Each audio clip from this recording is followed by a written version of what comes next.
The four integrative methods of Bodhisattvas. Bodhisatta Shishoho. Bodhisattvas are people committed to the welfare, liberation, and enlightenment of all living beings. To dwell in detachment and cling to nirvana hampers this commitment, so they carry transcendence one step further. The four integrative methods of Bodhisattvas restates a traditional Buddhist formulation representing non-selfish ways of being in the world. For Bodhisattvas, absorption in the commitment of all Bodhisattvas, becoming aware of the link of all beings, and the eternal work of enlightening is in itself a gateway of liberation from narrow, selfish concerns. The four integrative methods of Bodhisattvas. The four integrative methods of Bodhisattvas are giving, kind speech, beneficial action, and cooperation. This giving means not coveting. Not coveting is not being greedy. In worldly terms, it is said that not being greedy means not flattering. Even if one should rule 4 continents to provide education and civilization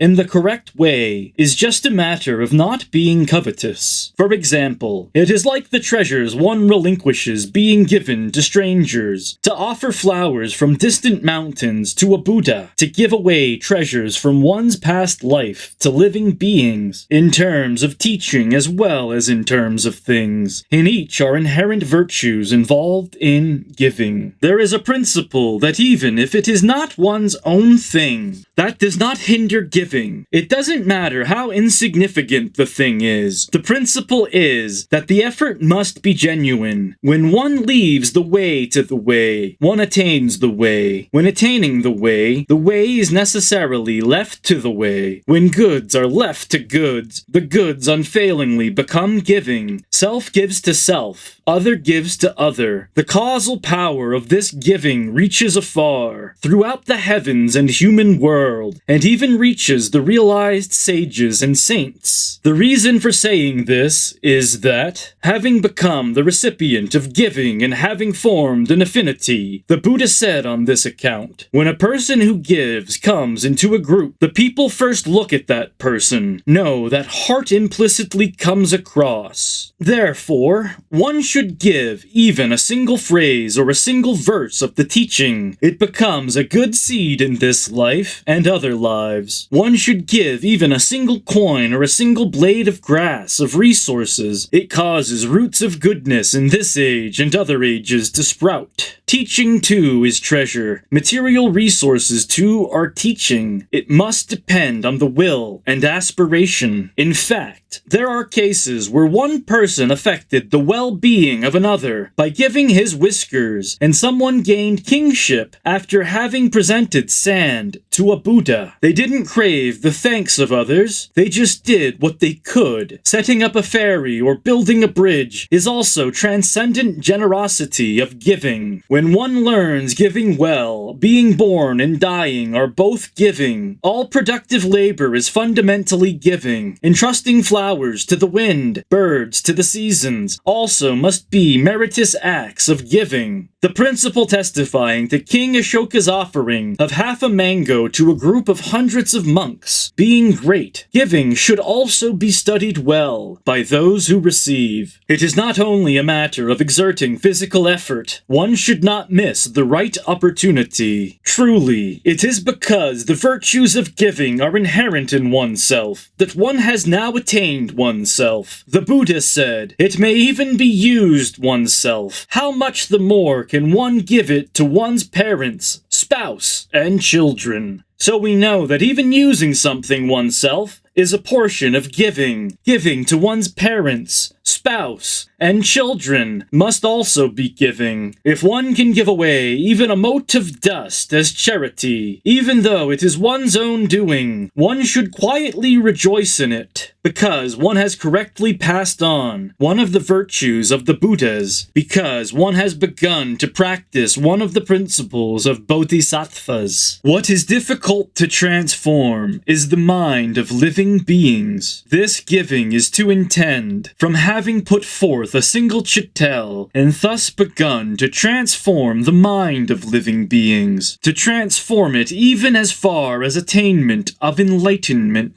In the beginning, it must be done by giving. For this reason, in the beginning of the 6 transcendent ways is the transcendent way of giving. One should not calculate the greatness or smallness of the mind, nor the greatness or smallness of the thing. Nevertheless, there is a time when the mind transforms things, and there is giving in which things transform the mind. Kind speech means that in looking upon living beings, one should first arouse a mind of kindness and love, and should utter caring, kind words. It is the absence of harsh speech. In ordinary social convention, there is the etiquette of asking if someone is well or not. In Buddhism, there is the expression, take care, and the ethical conduct of asking how someone is. To speak with the thought in one's heart of kindly minding living beings as one would a baby is kind speech. Those with virtue one should praise. Those without virtue one should pity. Once one has taken to kind speech, one will gradually increase kind speech. Therefore, hitherto unknown and unseen kind speech will appear. As long as one is alive now, one should gladly speak kindly. Then one will never regress, life after life. The conquering of enemies and the harmonization of rulers is based on kind speech. To hear kind speech to one's face gladdens the countenance and pleases the heart. Hearing kind speech indirectly makes a deep impression on the mind. You should know that kind speech comes from a kind heart, and a kind heart has goodwill as its seed. One should learn that kind speech has the power to turn the heavens. It is not just praising the able. Beneficial action means to employ skills beneficial to living beings, high and low. For example, one watches over the road far and near. Working out means to benefit others. One should pity even an exhausted turtle and take care of an ailing sparrow. When one has seen an exhausted turtle or an ailing sparrow, one doesn't want their thanks. One is simply moved to helpful action. Fools think that when benefit to others is put first, one's own benefit will be reduced. It is not so. Beneficial action is one principle. It is universally benefiting self and others. An ancient ruler got out of the bath 3 times and spat out his food 3 times to go to the aid of others. He was not unwilling to educate the people of another country, so one should help equally those who are inimical and those who are friendly. It is to benefit self and others alike. If one acquires this heart, even in the plants and trees, wind and water, the principle of beneficial action being inherently non-regressive will indeed be beneficially acted out. One should wholeheartedly strive to rescue the ignorant. Cooperation means non-opposition. It is not opposing oneself and not opposing others. It is like a human Buddha being the same as a human. Because of assimilation to the human world, we know a Buddha must assimilate to other worlds. When one knows cooperation, self and others are one thusness. Their music, song, and wine accompanies people, accompanies celestial beings, accompanies spirits. People keep company with music, song, and wine, and music, song, and wine keep company with music, song, and wine. People keep company with people. Celestials keep company with celestials. Spirit keep company with spirits. There is such logic. It is the learning of cooperation. For example, a task of cooperation is a manner, is a standard, is an attitude. After regarding others as self, there must be a principle of assimilating oneself to others. Self and others are endless with time. An ancient philosopher said, "The ocean doesn't refuse water, therefore it has been able to become so immense. Mountains don't refuse earth. That is why they can be so high. An enlightened ruler doesn't refuse people, therefore his community can become populous. Know that the ocean's not refusing water water is cooperation. No further that the virtue of the water, not refusing the ocean too, is complete. For this reason, water gathers and becomes an ocean. Earth accumulates and becomes a mountain. We implicitly know that because the ocean doesn't refuse the ocean, it forms an ocean and creates its immensity. Because the mountain doesn't refuse the mountain, it forms a mountain and makes its height. Because an enlightened ruler doesn't reject people, he forms a community of them. A sovereign does not reject people. Though the sovereign doesn't not reject people, that does mean there are no rewards and punishments. But though there are rewards and punishments, there is no rejecting people. In ancient times of pristine honesty, nations had no rewards or punishments. That is because the rewards and punishments of those times were not on par with now. Even now, there must be people who seek the right way, even without reward. This is beyond the conception of the ignorant man. Because an enlightened ruler is wise, he doesn't reject people. People always form a nation, though they have a mind to seek an enlightened ruler. Because there are few who thoroughly know the reason an enlightened ruler is an enlightened ruler. They only rejoice in not being rejected by an enlightened ruler, but don't know how to not reject an enlightened ruler themselves. Therefore, because there is the logic of cooperation in both enlightened rulers and in ignorant people, cooperation is the practical undertaking of the Bodhisattva. One should face everyone with a mild countenance. 1243